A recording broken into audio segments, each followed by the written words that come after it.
your Barbie song. Yeah. Girl. Why that progression of no? Dude. But it's just, it immediately, my heart goes, immediately. Thank you. Where were you? That's the first thing that I wrote, was that, like, exact melody. It was a rainy day in January, and it was the day after we'd seen it, and I was just like, it was dark for me in my life. Yeah. And my brother and I were working, and we were trying to make stuff for this album, like my album we're working on. And it was just like a day of nothing. It was just like idea after idea after idea of just like no ideas. Like, nothing was happening. It was like the least creative. We came up with so many different things, and it was an instance where we were like, yeah, we're scratching these. Like, this isn't even worth our time. And it must have been, I think we were doing that for probably like 6 hours. And I was like, all right, well, I'm out of here. Like, this is, I'm gonna go home. We're done for the day. We tried. We're gonna, you know, call it quits. And then he was like, just for and giggles, what if we tried to write that song? And I was like, you think after the day of like garbage we've just made, we're gonna make a perfect song for something that is so like, that needs something really good? I was like, I don't even have that in me. First of all, I didn't know I would have it in me at all. When it was brought up to me, I was like, I mean, thank you for asking, but I don't know if I can give you what you're gonna need. Like, I want you to have something astounding, and hopefully I can get close to that, but I don't know.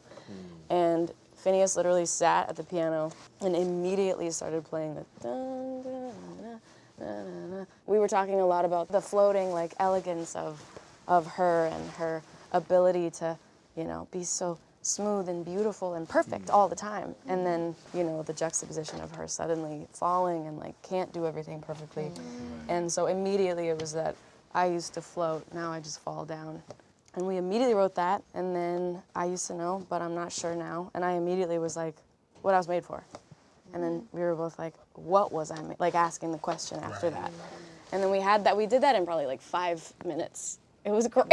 It was like it was God. It was God. I don't know. It was like some other. Yeah. Yes. It was just the most perfect example to me of like true inspiration and connection. And it was living in me that whole day, but it wasn't coming out of me. I love writing for like film. It's like one of my favorite things to do. Not even just film, but like for something. Right. Because the assignment, I really love an assignment. I love a prompt. And for me, I find songwriting very difficult, and I find honesty in songwriting very hard and out of my reach. And there's something so special to me about writing about not my life. Right.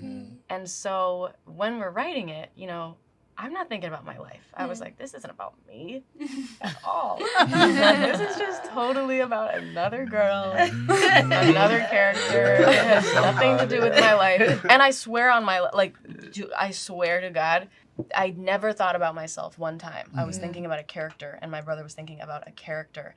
And then we wrote basically the entire song that night, aside from the ending verse. And then the next day or two later, I played it for a friend, and we were sitting in the car, and I was like, what? Who Who's that? I was like, this bitch is singing about me. And it was scary. It was like, I'm like shaky. Like it was scary. I felt like, it was like if you woke up and like someone had taken a photo of you sleeping. And also, my brother and I both were in a period of like complete, I don't even think writer's block is necessarily real. I just think sometimes we're not able to pull it out of us. It was a period of time when I just had nothing. I had nothing to say. I didn't know how to say what I thought I could say. And we really hadn't written anything in a minute. And I felt really worried. And I was like, damn, I honestly was concerned that it was over for me. Yeah, I gotta be honest with you. I really was like... Because where were you in the middle of this new album? Like, had you been trying for a while? We'd been trying, and it wasn't really doing what it usually would do. Right. Like, in me. And I was honestly like, damn, like, maybe I hit my peak and I don't know how to write anymore. Like, thank God for Greta, man. She saved me. Really, honestly, like getting that request, it was like a FaceTime. It was a FaceTime. And it brought us both out of it, and it put us in a like immediately we were inspired and wrote so much more after that. And being that honest without meaning to was a lot. And especially when it came out, I was like, it was like somebody like reading your, diary or something. Did it unlock something in you where you're like, oh, I actually can be like extremely vulnerable? Well, and it be like received? Yes and no, but yes, because the way that it was received was so shocking to me. I guess I forget that everybody feels the same in so many ways, and that everything we feel, somebody knows, you know? Yeah. And like, It might not be the same thing, but it's the same emotion. It's the same emotion, exactly. Yeah, and I was really, really moved by that, and especially the way that it brought women together was like something that I feel so just proud of, and I feel so, I don't know, like when it came out and it was such a girl thing, I was like, I don't know, it felt really cool. Speaking of women, how amazing is this table?